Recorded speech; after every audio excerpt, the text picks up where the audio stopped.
Hello everyone and welcome to Hard Surface Modeling for Production for FX PhD. My name's Adam Dewhurst. I've been working in the visual effects industry for about 20 years now. Most of that spent in film and TV and commercials, but I've also done stints for game production as well as feature animation.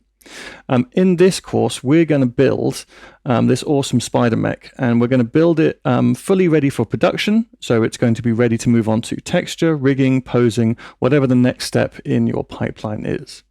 This is a level 200 course, so it assumes you already have some basic understanding of Maya, the navigation, the basic modeling tools, but we'll be looking at specific workflows for this type of hard surface asset, as well as improving on some efficiencies and possibly looking at some workflows that you haven't seen before. With that in mind, let's have a quick look at how the course breaks down.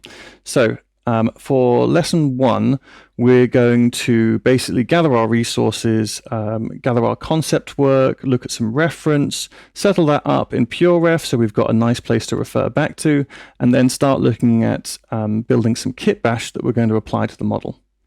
In lesson 2, we'll look at blocking out the main form, looking at scale, seeing how all our joints are going to pivot, getting a rough idea of how big this thing's going to be and how it's going to move.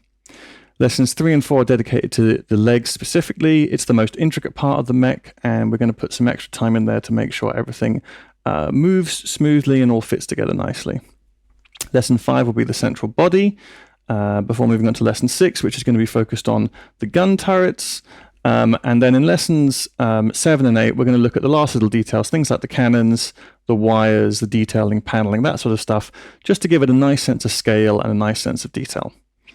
The last 2 lessons are going to be focused on getting it ready for the next step in production. So we're going to be looking at UV mapping, layout, cleaning up the model, and finally in lesson 10, we're going to look at potential variants, posing the model, and then setting it up for a nice render. So some very exciting stuff coming up. Hope you're all going to enjoy it with me. So let's get stuck into lesson 1. Okay, so lesson 1. The first thing we're going to need for this course is a copy of PureRef. Now here we're looking at some finished renders of our final model, and I've put these together on purpose to show you we're actually in PureRef already. So if I zoom out, you will see that we are in my reference board in PureRef.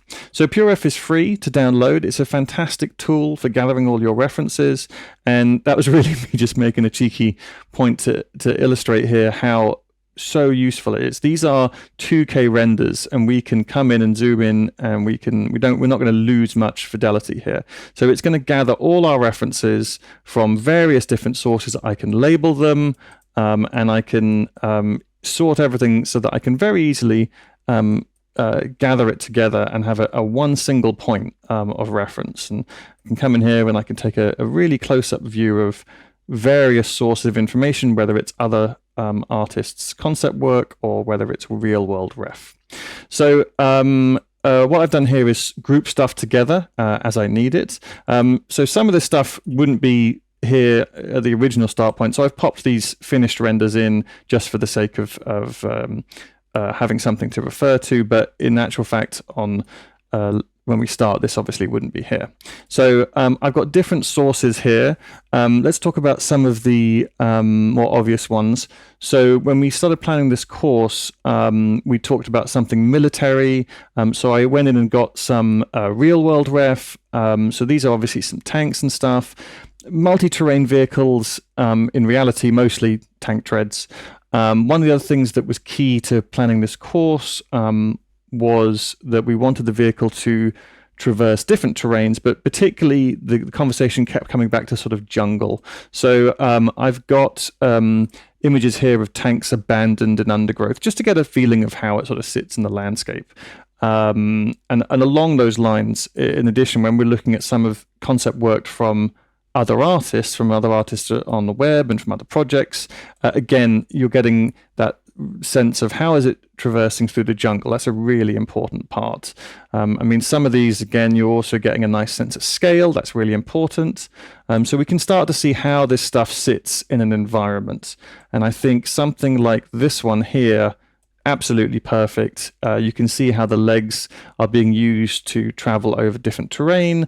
So that's a really important part of what we're trying to build here. We're trying to build something that is not limited by rocks or streams or any sort of up or downhill. It can traverse multiple environments. That's what the Spider Mech is really good at. So I've got my references there that I can refer back to. I've also got specific parts of real world ref, like I have a little section of hatches here.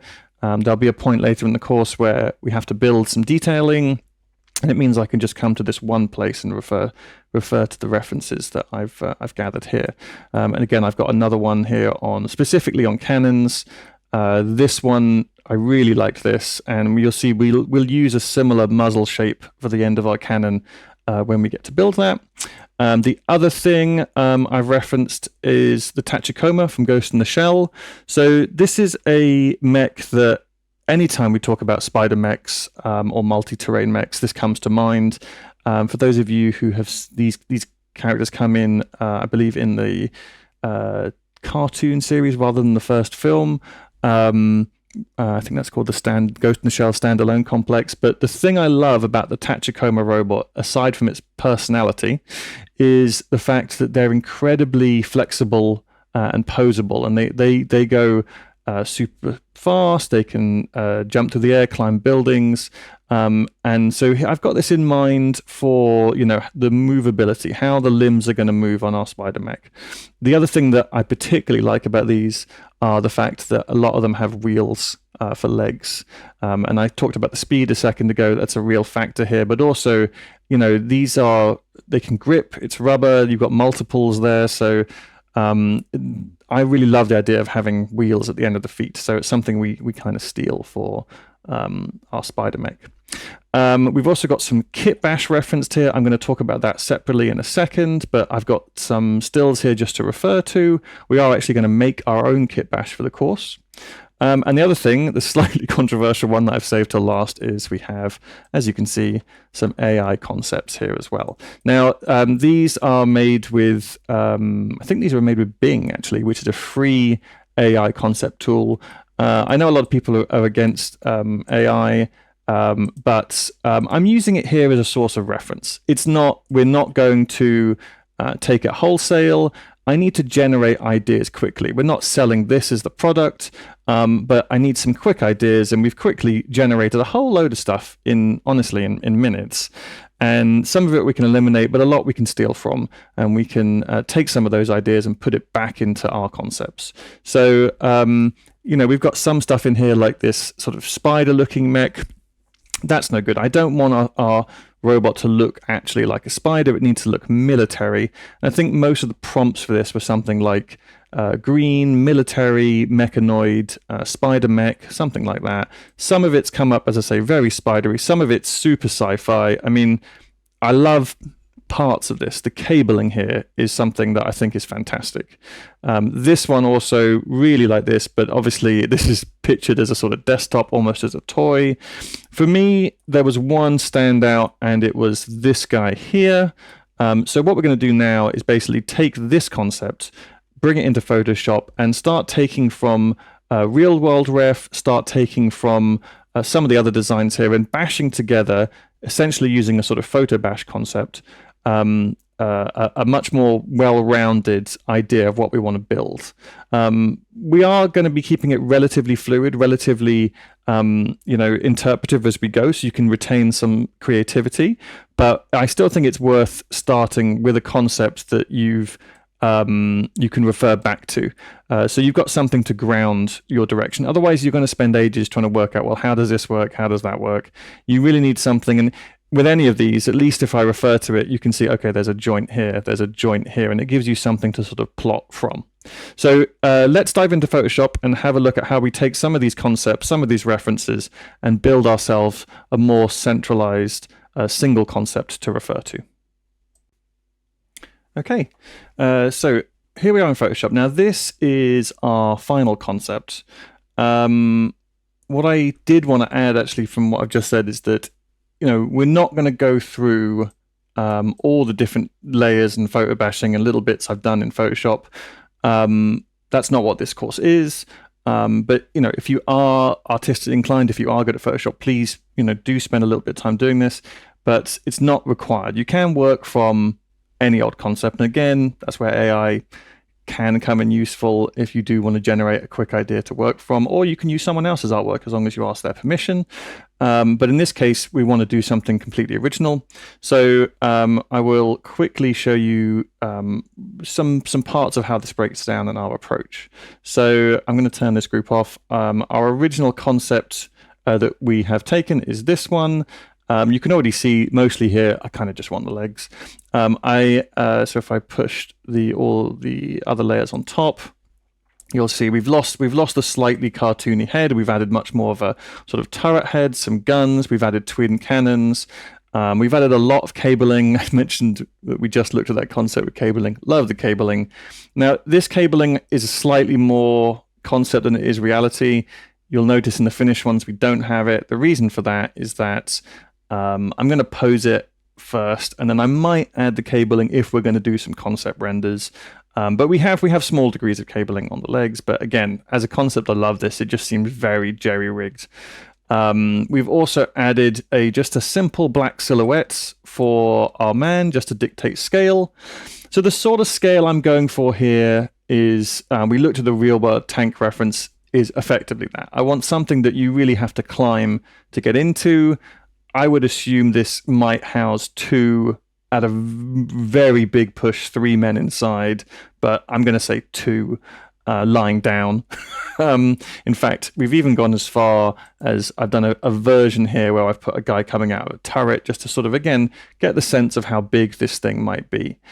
We did play with some other ideas. When I put this man on, I thought, well, it's a shame to lose the sort of pivoting gun at the back, and I toyed with adding one of those guns as a sort of asymmetrical design at the front. But in the end, the simplest and sort of most elegant was to have the sort of twin cannons, and to keep the larger gun at the back. But I did like the notion of adding a nod to how that upper turret is accessed. So you'll see when we model this one here, I've got a little bit of photo bashing where I've added a panel, a hatch of some kind. I mean, this is just very quick just to give me an idea, but that sort of scale definitely comes into play. I actually end up placing it in sort of more in the center, but I like the idea of having some sort of access hatch. So that's going to be our concept. As I say, it's a quick photo bash.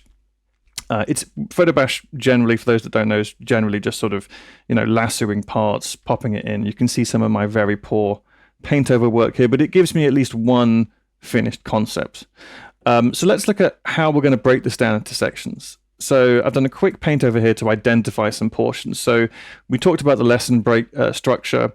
We're going to basically build this leg in the next 2 parts. Then we're going to go on to the body. The body's a lot quicker. It's generally symmetrical. It could be flipped front to back as well. Then we're going to work on the gun turret section. Now, this is where most of the paneling work is. So this is one of the more complex sections in terms of your topology and how to plan it. And then in the last few sections, we'll focus on things like the guns, adding stuff like grills and ladders and steps up and things like that hatch, just to give it a sense of scale. But this is how we take our concept, we take some real world ref, we throw it all together in Photoshop, and what we have now is our ref. And this is really our starting point. So now we can crack on with planning the modeling stage. Okay, so we're back in PureRef, and earlier on I said we'd come back to these reference boards here, which is some reference for Kitbash. So these are 2 artists that both have amazing Kitbash sets. We've got Vitaly Bulgarov, I hope I'm saying that correctly. We're going to go look at some of his stuff, and then we've also got Mark van Heidsma. Both of these kits I've used in production before. Both are fantastic. And have different pros and cons, but let's look at them and where you can get them, and then we're also going to look at some other resources, and then we're going to move on to making our own. So both of these kits are available online. This is Bulgarov's website. If you go down to his 3D Kitbash products, you can see he sells small individual parts or very big kits. The two I'm going to highlight are the Black Phoenix sets. So you can, I mean, he's got tons and tons and tons of images here, but this is just super high quality mech parts. Let's have a quick, let me see if I can dive back into PureRef. So here are some examples. So this is the full kit, but you can see it's beautifully intricate, lots of indents and everything. I mean, this stuff is so good to go. I've made complete robots just by using this kit. The only slight issue with Bulgarov's stuff is that he advertised this, it's non-subdiv. So it is, you can't subdivide this. It is what it is when you get it. So if you're working under a pipeline where you need to subdivide stuff, either you're going to need to clean some of this up or you just need to use it wholesale. So the other one I like is Mark van Heidsma. So his stuff comes in smaller portions, but again, some similar sort of cabling. But again, this stuff is subdividable, comes with shaders, really neatly done. Cannot recommend this one enough. So his stuff is available on Gumroad. And again, this is pretty reasonable. Some of this for as low as $30, but he's also got some sample kits. So if you want to see what some nice kit bash looks like, I definitely recommend this stuff. And then the other thing is, obviously, I know some of you won't be working with a budget in mind, so there is a surprising amount. I mean, he's got stuff available here that you can try for free. You can also go to Gumroad in general and just do a search for Kitbash 3D. It'll bring up stuff, and all you need to do is change your price bracket to maximum 0, and again, you'll get a lot of stuff that's available for free. Now, you'll need to check your licensing with these. Some of it, if you're just practicing or just doing personal work, generally it's okay. But if you're doing anything commercial, obviously, please check licenses and credit the artist if you're going to be using their kit. And with that in mind, I'm going to show you a scene. This is probably a little out of date, but this is just all the kit bash. I think I spent like an hour or two. This was a few years back, just finding free kit bash. And this was all stuff, it's either samples or it's people giving it away on Gumroad. You've got everything from sort of sci-fi parts to, again, some cabling, some really lovely cabling here. And this will vary. So this stuff here, subdividable. And you can generally tell because normally the subdividable geometry is quadded to stuff that is... again, more subdividable, very nice. Stuff that is not subdividable. Let's go over to some of this stuff. Yeah, so this is, I think, some of Bulgarov's stuff. I mean, it's really lovely looking kit bash, but generally speaking, it's not, you can't subdivide this, not unless you spend a lot of time cleaning it up. But again, for concept work, absolutely fantastic, brilliant stuff. But this is just to really show you, again, for those working on a budget, this is all available for free and very good for quick prototyping. Kitbash is going to be a really, really important part of this course. And so I'm going to show you how to make your own. And so we're not going to use any of this. Let's hide that. And I'm going to show you, This is a set of Kitbash, a small and sort of efficient set that we have built that I'm going to use in this course and is provided for free as part of this course. So all this stuff I built probably in like a day, maybe a day and a half. And I'm going to show you some techniques to build some of these parts now. We're going to focus on maybe 3. And I'll show you the technique I've used to build some of them. And then we can start implementing it. And I encourage you to build your own kits that you can leverage for building this sort of mechanoid in the future. Okay, so let's make some Kitbash. Now, this might look quite complex and time-consuming, but in actual fact, a lot of this is quite simple, and there's an awful lot of repetition once you start making parts. So I'm going to dive into 3 separate pieces. We're going to do one of these sort of panel pieces, girders, support beams, whatever you want to call it. We're going to make one of these. We're going to make some pipe parts, and then we'll probably also do like a bulk piece like one of these down here. Now you can see I've done, which is quite typical with Kitbash sets, I've grouped things so I can see it all neatly. And that's so, you know, if I come in, I can start rearranging stuff and just grabbing stuff. I never take out of the kit bash when I apply it. I always take the top group and I'll duplicate that, and then I'll bring it into my main kit. But I tend to keep this at the origin so that I can refer back to it. So let's start making some of these pieces. And the other thing I'm going to highlight is that we're going to UV them as we go, so that when we apply it to our model, half the UVing is already done. So let's dive into the pipe pieces. Now, if you look at something like some of these are going to be relatively reminiscent of what we just saw in that free kit bash, or possibly the Bulgarov or the Van Heitzma sets. Nice complex pipes, lots of bolts and mixtures of pathways and stuff intertwining. But actually, all of these combinations of groups of pipes are made from a set that is as simple as this. Every piece there is made of this. So it's sort of a kit bash within a kit bash. Actually, there's some other pieces as well. I've just realized these should really be part of that group as well. So let's have a look at these, and then I'll show you how you can combine them. So what we've got here is sort of stoppers, and then we've got pipe sections. Now I'm going to quickly show you how I go about making my pipes. So we're going to go to a front view, or let's do a side view. And I'm going to select the CV curve tool. And I'm popping it in the side. I mean, I might go as far as snapping to grid. Let's see how we do. I'm just going to make an S shape because it's a really easy shape to then duplicate to other things. So we'll actually I'll turn pop to grid off. We'll go to the origin. We'll do it heading from right to left just so we don't interfere with the kit we've already got. So I'm going to draw a couple. Now we're not seeing it because I've got isolate selected on. So actually, let's just go back to the perspective. We'll just hide everything we don't need. And that way we'll be able to see this curve as we draw it. So I'm just using H quickly just to hide stuff. Okay, let's go back into our side view. All right, so we'll say create CV curve tool. I'm just going to check. Yep, that should be visible. Okay, great. So we can see it this time. So I'm going to do two relatively close to each other just so I know that it's got a little bit of runoff, so it'll be straight. And then I'm going to take it down to like the second grid space. And again, I'm going to make sure I've got at least 2 points in a straight line at the end. I might even do a third, in fact. Might have been good to do that there. So there's my simple S shape. I'm going to go ahead and go create NURBS primitives circle.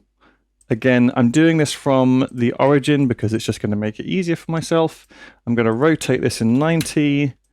And this is a relatively tried and tested method. So hopefully most people should be familiar with this. But we're going to reduce the circle down to something reasonable.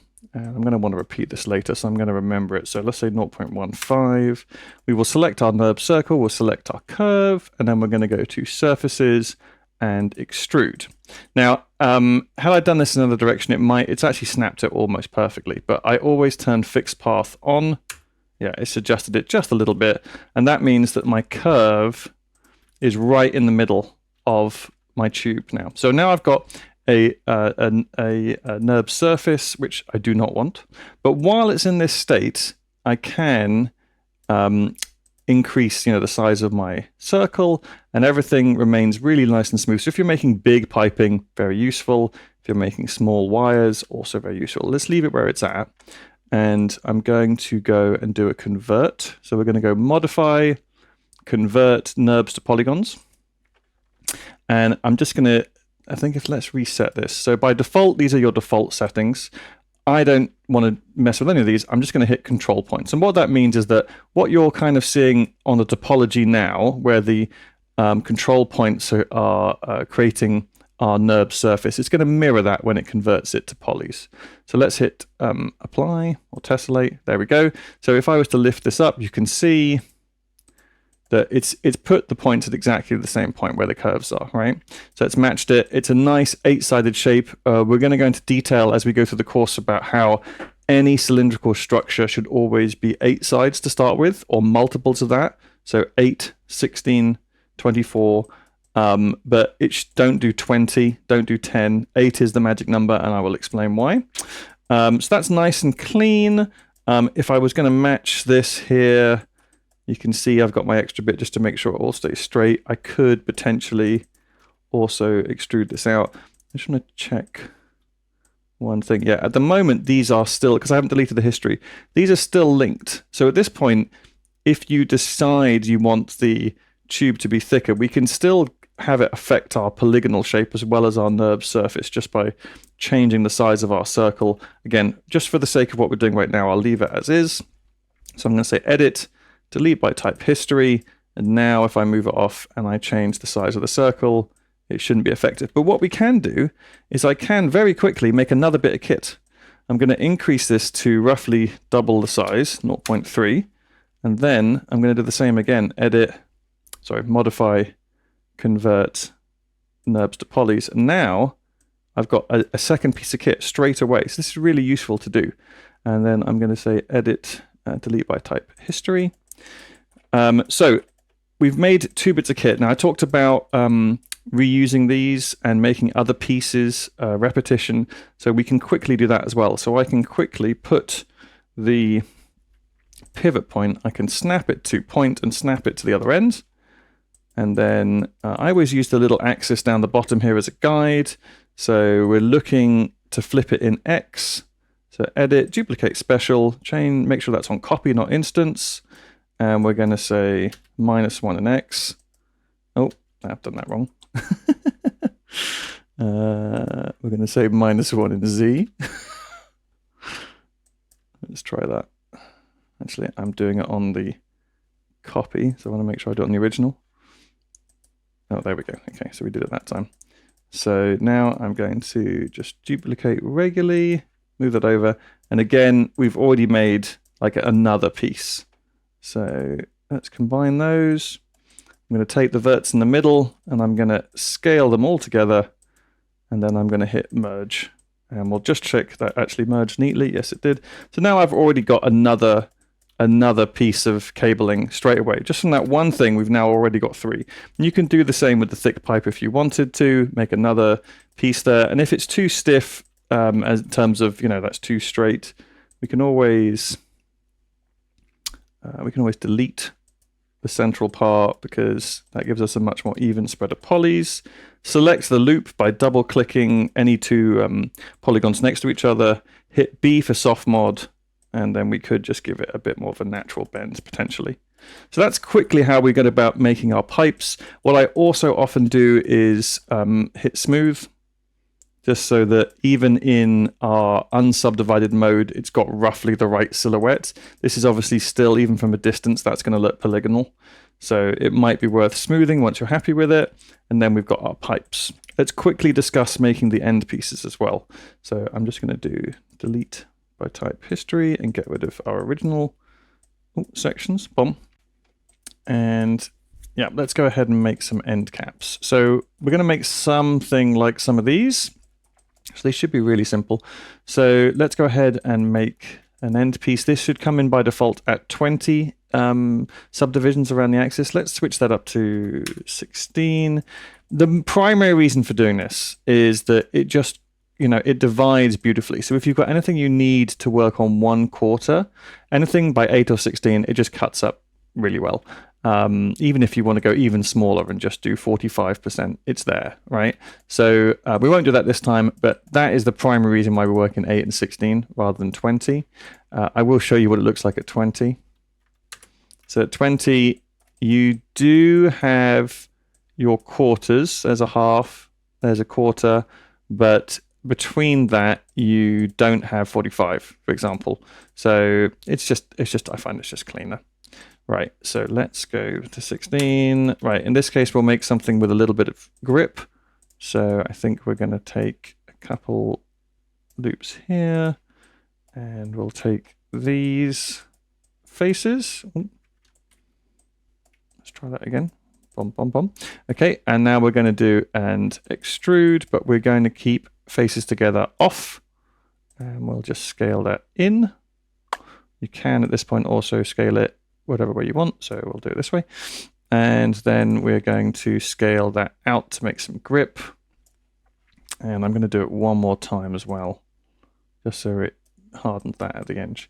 Right, if we hit 3, you'll get a preview of what that looks like smooth. That's not quite right. So what we need here are some loops. So we're going to say insert edge loop, which I have the options here. We want it as equal distance from edge, and I'm going to put one here, one here. Let's have a quick look now. That's much better. You could potentially also do loops here. We probably would have, the quickest way would have been to do it when we extruded. Let's have a quick look. I mean, it's a little more solid. Oh, actually. Oh gosh, that looks better. Okay. We probably should have done this when we extruded, but I'm just going to very quickly come in and I'm just going to eyeball it in this case. There was definitely a much more efficient way to do it, but let's just go and very quickly do it. So the key here with these small kit pieces, don't spend too long on them, right? The point is you're going to be combining them, you're going to be splitting them, you're going to be making lots of different things. And then for the last thing, what I think I'm going to do is try to just take the 2 end caps and we'll do an extrude, bump, and then another one and just scale that. And I'm going to make a little indent. So this is reset. When you extrude, it should reset from keeping faces together back to on. You can see it's on here. Bump. We've done that. And again, I'll just do another one just so I don't have to add extra loops later. The last thing I'm going to do is I'm going to double click on the outer edge loops, including the end piece. And I'm going to hit bevel. And I'll just take the options. 0.3, that's good, those settings. So I think by default it's 0.5. Yeah, so we're going to change that to about 0.3, 0.2, something like that. And 2 segments. Bevel. There we go. Now, if we hit 3, we get a preview. Perfect. That's exactly what we're after. So we're going to want a bunch of pieces like this. We might, and what I said earlier about cutting these up, well, yeah, let's do another piece very quickly. So let's duplicate this. And this time I'm going to come in and I'm going to delete everything in the middle. Bump. And I'm going to select the top, select the bottom, and I'm going to say edit mesh bridge.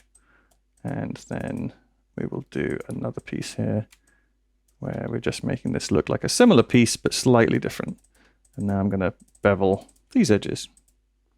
So very quickly, we've taken our kit bash and produced another piece. So this is how you'd go about making all of these extra sections. You can see I've got one that goes out, one that goes in. You've got one with a bolt on it. You've got a piece with lots and lots and lots of ridges. Again, these are just extruding in, and that's how we make our kit. So super quick, if I wanted to turn this into something, we'd take some of these pieces here and we'd go duplicate. We're going to move it over. I might snap it to the origin, possibly. Let's just take our existing kit and move it out the way. So this is kit within kit. So we'll just snap this back here.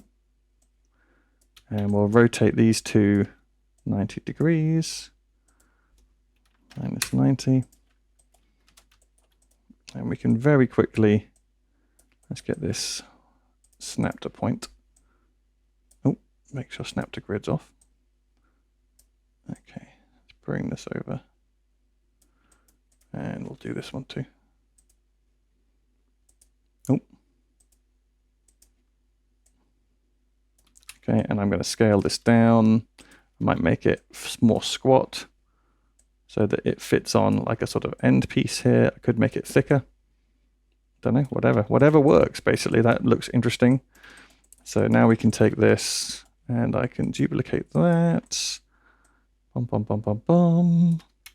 I'll do this quite roughly. And of course, if we'd already UV'd these, then all your UVs are done. So now we've got a hose with 2 sections. And we're going to say edit. And let's just group that. Group it. And duplicate it a bunch of times. Pop it off to the side. Duplicate again. This one I am going to make. Now, there's going to be an issue here where I am going to make a thicker one.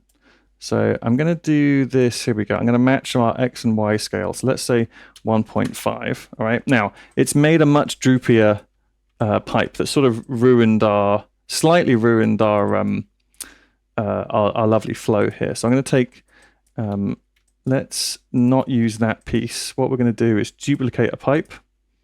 Right, let's move this over. I'm going to select the vertices. Now, if we'd still got this connected to our curve, or if we had a thicker pipe, we could use that. But a quick and dirty solution is to take our verts. We're going to go to our settings. We're going to go to our move settings, and we're going to switch this to normal. And then you can see our cursor's changed. We want to pull out along the normal edge, and you can very quickly change the diameter of your object. Just make sure you change it back afterwards. So now I can pull this over, and it'll have kept the profile of the other pieces. So we don't need this one anymore. So I'm just going to do this quick and dirty, scale these up. Bum, bum, bum, bum, bum. Same on the other side. Let's just line them up. So very quickly, from like a series of pretty simple pieces, we have now made a more complex set of pipes, right? So you can see how it's just time combining these simple pieces into a more complex structure. So very quickly, let's have a quick look at some of the pipes we hid. So we will, and that's the original set, isn't it? Let us go display, show all, and we'll rehide the big kit. But you can see now, looking at these kits, how, yes, these are just duplications of tons of little pieces that we already had. And what they make in the end is a single really nice piece of kit bash that is usable throughout your model. Okay, so that's how I go about making my pipes. We'll pause there, and we're going to have a look. The next piece we're going to look at is how to make a sort of grid piece. Okay, so let's make a sort of one of these sort of, I don't know what you want to call it, girder panel. It's not really a panel. It's kind of like a support load-bearing structure. Let me just turn wireframe shaded off. So we're going to make one of these, and even with a piece like this, which is more complex, you can see it's actually made up of a number of those components. So let's try and make one of these. What we'll do is we'll just hide this lovely stuff. And we'll go in for a side view. And yeah, I'm just going to start with a cube. And we'll do this relatively like freeform, like freehand. We're not going to plan this too much. So I'm just going to insert some edge loops. And maybe we'll do one there. And then we're going to start like changing up the... let's change up the shape of it a little bit. So we'll make that longer. Let me have a little think. Yeah, we don't have to get too complex with it. So let's do another edge loop here. Right, we can also add cuts in later as well. So I just want something like sort of vaguely interesting. Okay, so that's good. What I'm going to do is come through to the perspective view. We really only want this on the plane at this point. So let's center this, center pivot, and pop it back to the origin. Brill. All right, and we've got a couple of options here, and I'm going to go for possibly the slightly easier one. I want gaps in this basically. So what we're going to do is we are going to take these three, and we're going to extrude, and we're going to turn keep faces together off, and we'll just cut them in, and we'll delete them. Okay, and then we can add additional edges to this. So let's say we add one here. Sometimes I like to just scale it so it's straight, and then we could quite easily bring that up, possibly, but you want to just play around with the shape to get something something sort of interesting. I think that's okay. The other thing I often like to do is bring two edges in to make it triangular. And you can easily counter that as well by making another piece. So they definitely don't, get creative with it. Don't keep it straight. I mean, the other thing you can do as well is if you are creating one of these, let's go back to the side view. The other thing you can do that's quite effective is you can go to your modeling toolkit. You can go to multi-cut. And if you hold on one side and then just drag and let go, it'll do you a slice, right? So you can slice through your mesh. And the other thing you can do here is then do exactly the same thing, but you've already got your angles. So that's quite a nice way to do it as well. Oh, let's turn keep faces off, right? And that's quite measured. That's quite nice straight off the bat. So again, with that, you'd only want it on one side. So it's very quick and easy to make that. And what's the adage? There's the strongest shape in nature is a triangle. There's a reason why a lot of these girders have like triangular structures. But anyway, you want to play around with it, and you want to make something that you're happy with, that you feel looks like strong, looks industrial.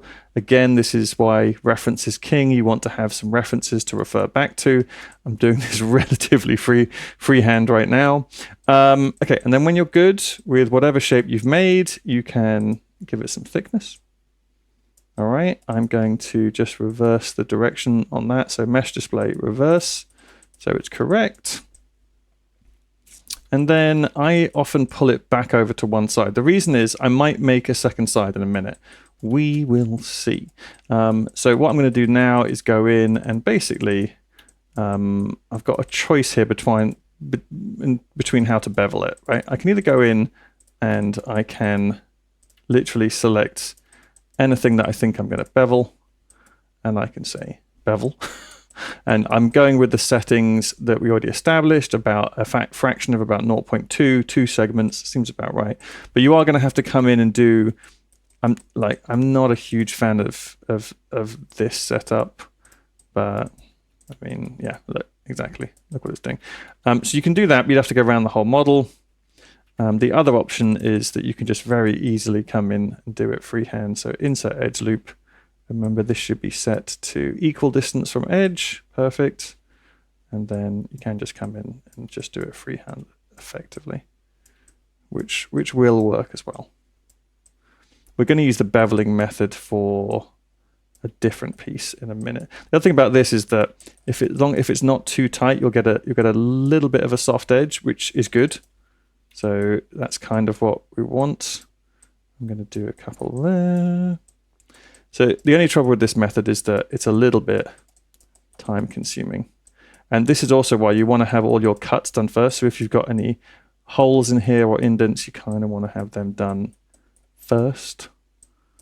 But yeah, get as much detail as you can into the sort of side-on shape before you start making these pieces. Okay.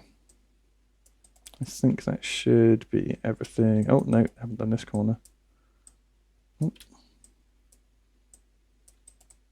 Okay, and sometimes I also like to go back to my insert edge loop and turn it onto multiple edge loops, set it to 1 so it does 50%, and just make sure each of these has a nice divide in the middle as well. Okay. And now we're going to hit 3. Yeah, that's already working quite well. Okay, so there's some other little tips and tricks that I sometimes do.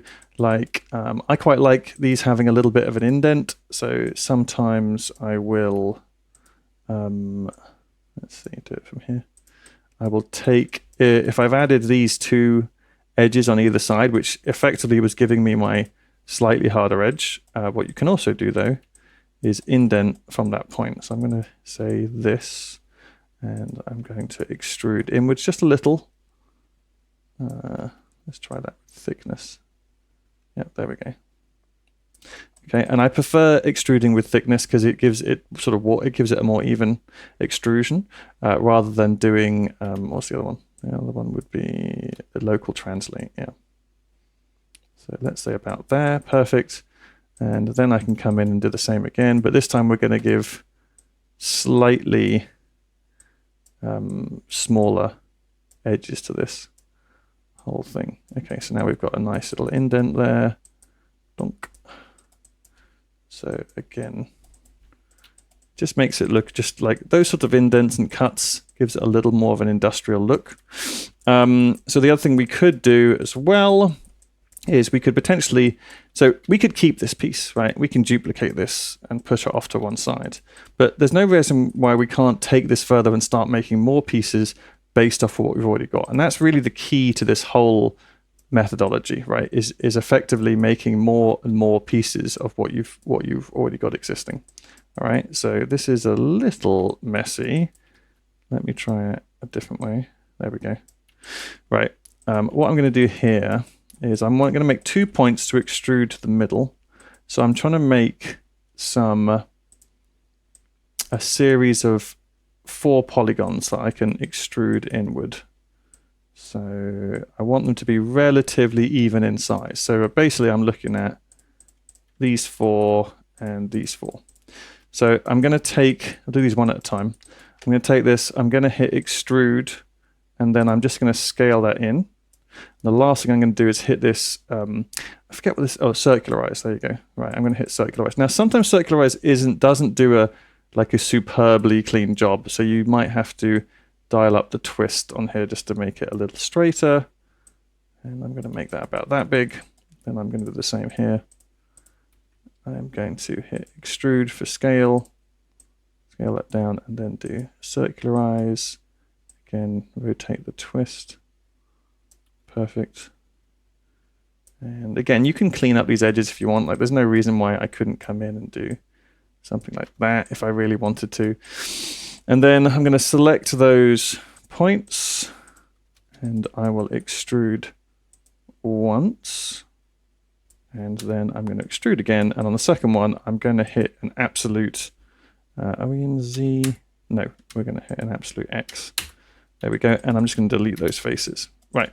Now what I can do is my pivot is off center. So I'm going to say edit, delete by type history, modify, freeze transform. So that resets my values. And I'm going to set reset transformation.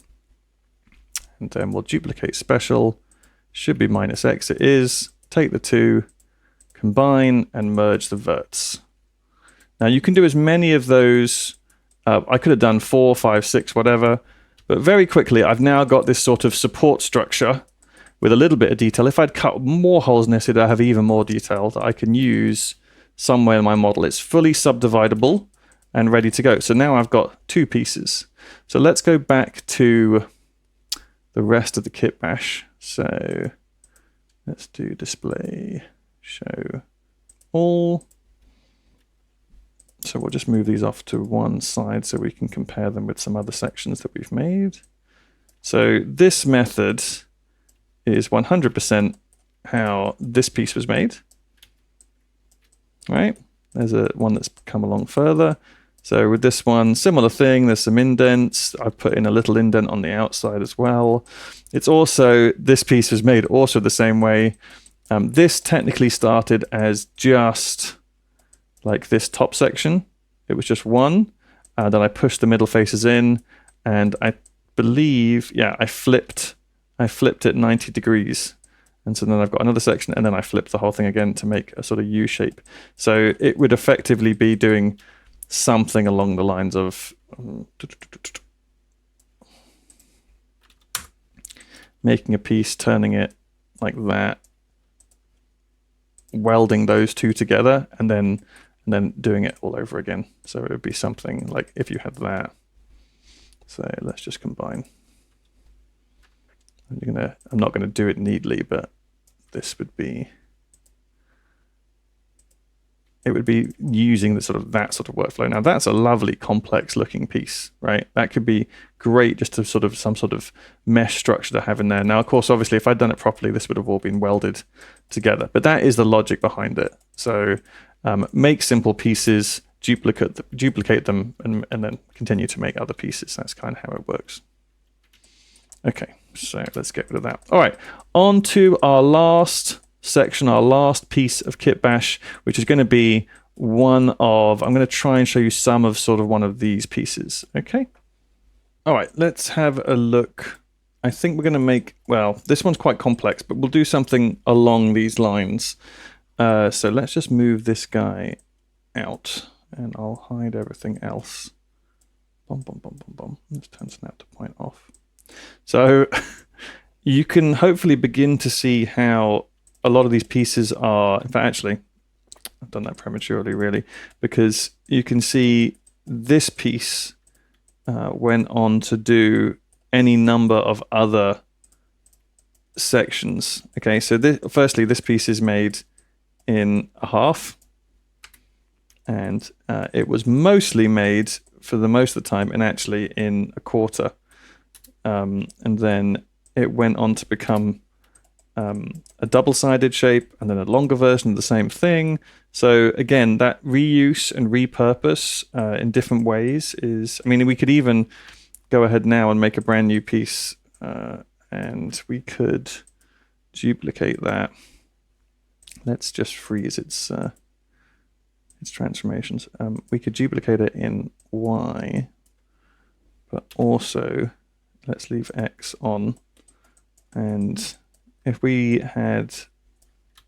could find a way to just seal that up, like we could effectively cap those off or move them back, you know, you can make another brand new piece that way. Goodness knows what that had before. But the point is, you can make kit pretty easily. So, right, let's hide these. We're going to do this slightly differently.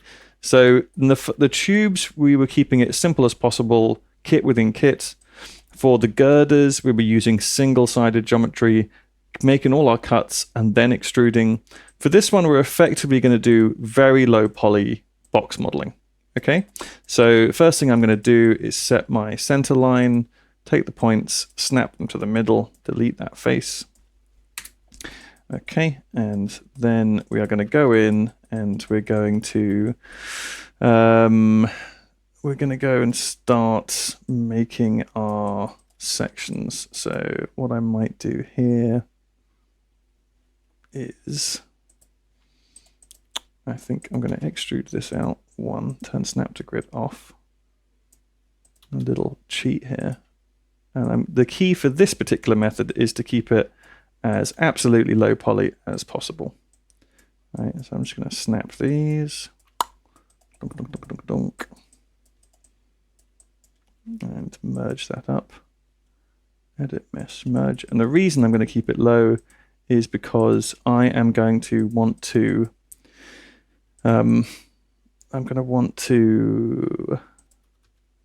subdivide this at some point to get my final form. Okay, so I'm going to add in a couple of edges here. I'm doing insert edge loop, equal edge. Now, if I do it from the straight edge, I'm going to get a straight edge.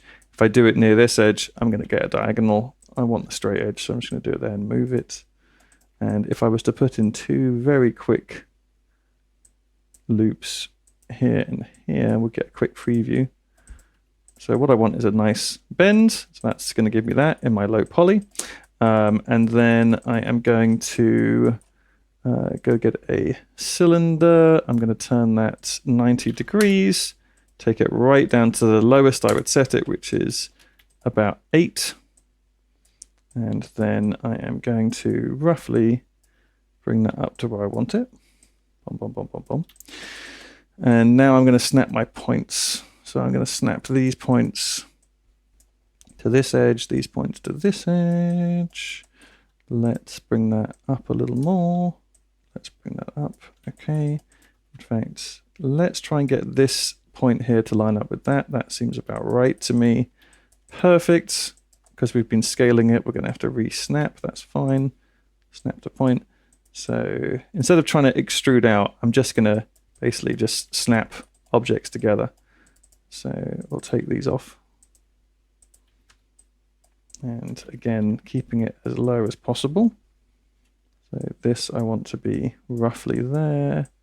This I want to be there. And I'm also going to introduce an edge loop right in the middle. So in this case, I'm going to switch my insert edge loop to multiple edge loops and number 1 bump. And then I'm going to take this and just snap it down to the middle. Okay, now I can delete these faces, and then with this one I can delete the same. And I'm going to merge those two together, combine, merge the verts. Brilliant.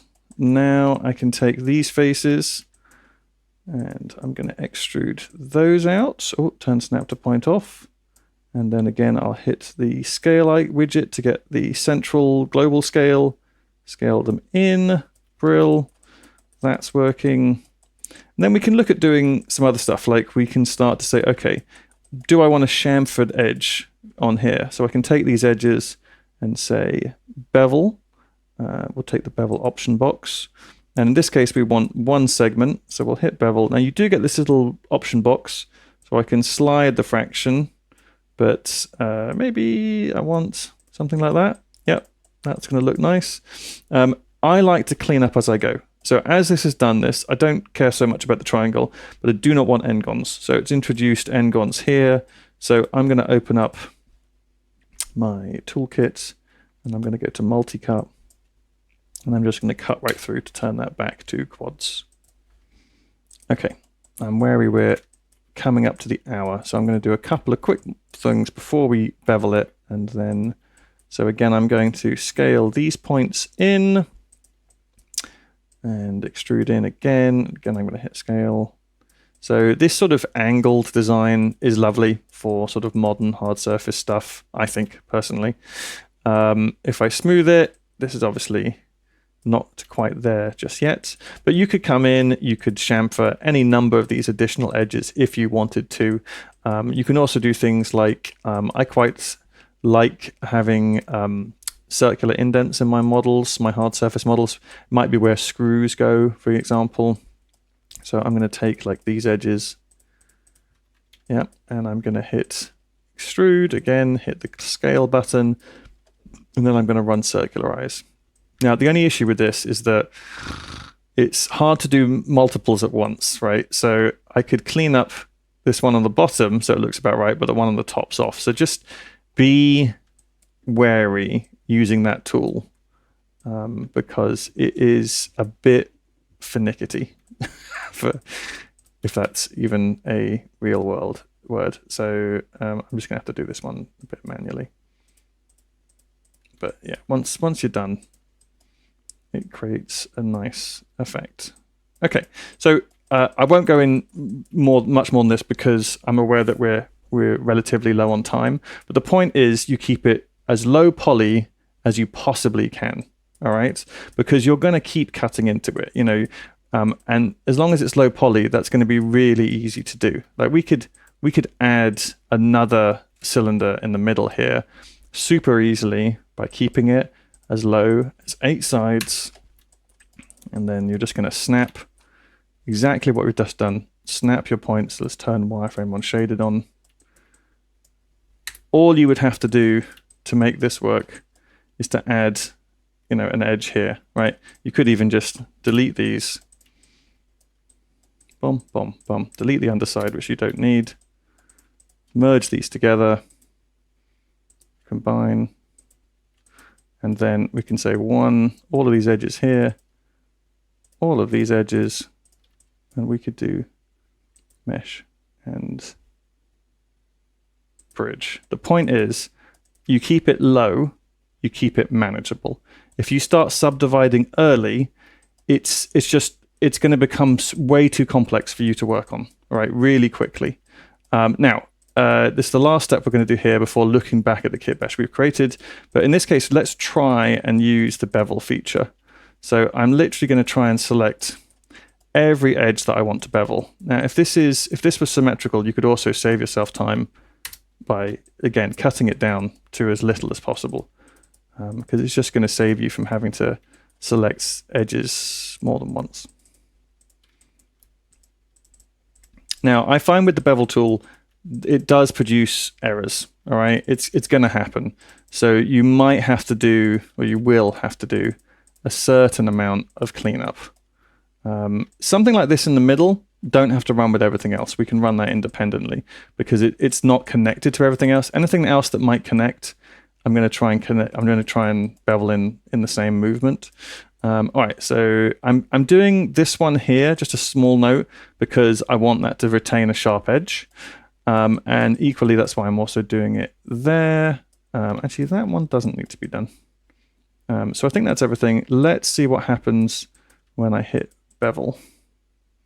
So we'll go to the option box. We'll make sure it's set to 2. Bevel. Okay, I'm going to want it a bit bigger than that. So I might just increase it. So again, there's some stuff I might want to clean up here.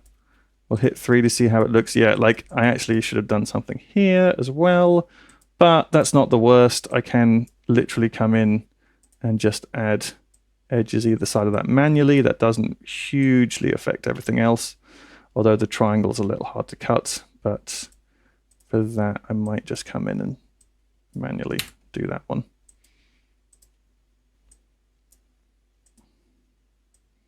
Oop. Now, this is what I mean by manually clean up.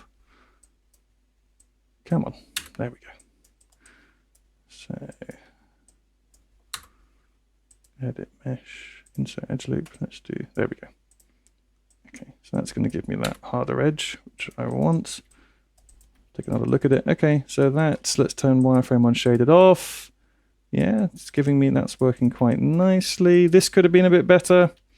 You know, maybe I would have subdivided it once at least before doing that. This is still soft, but we could do this now. So that could be beveled, and same with this one.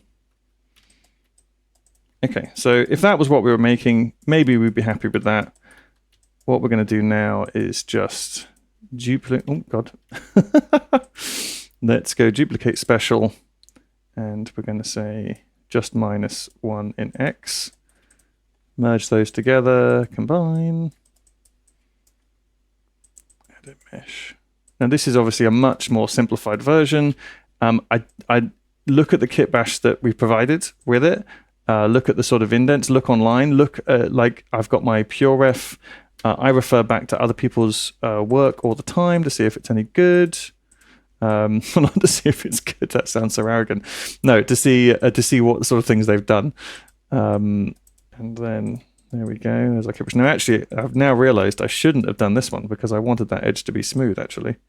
So that was a mistake. Let's see if I can rectify that. I can rectify it, but I've got to clean it up.